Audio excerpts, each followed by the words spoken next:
Well, I'm standing here with Jan McNeilan for our tips of the month. And Jan, it's that time of year when there's a lot to talk about, isn't there? So what will we be chatting about today? Well, one of the issues in the ornamental garden is Azalea Lace Bug. Right. Bothering and doing in, so to speak, rhododendrons and azaleas.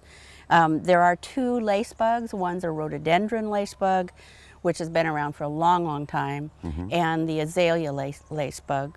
And the azalea one is the one that's been doing the major damage. Right. And relatively new to our area. Relatively new. And one of the big factors is that the rhododendron lace bug only hatches once a year.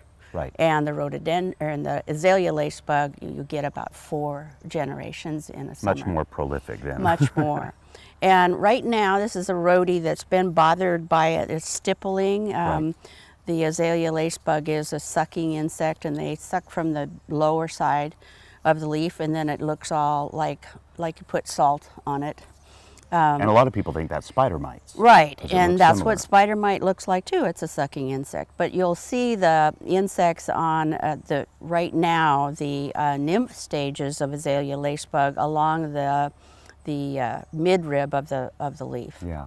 And so there are herbicides, or not herbicides, there's insecticides, but we encourage people to use, right now when you know the nymph is there, a hard water spray is going to knock them off.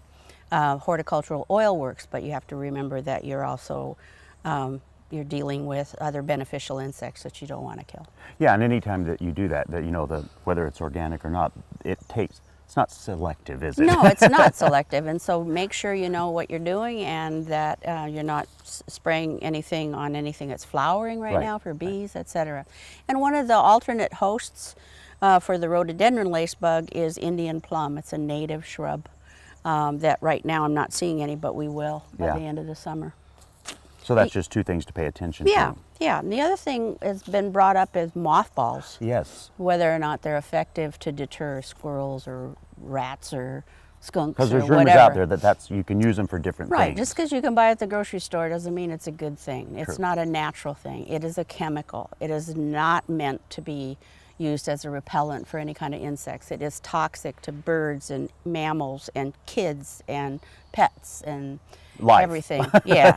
So it's not labeled for such, and it shouldn't be used for a repellent.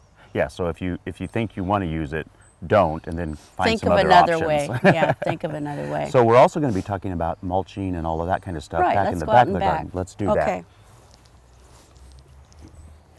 So now, Jan, you're actually about the mulch. You're going to talk about how to put it on and why and all that stuff. Well, first of all, if you're going to do weeding, make sure you get the mulch on soon after, so you're not if you wait for here, we have an acre. Yeah. If I waited till we were done weeding, I would have to start back at the beginning and weed again.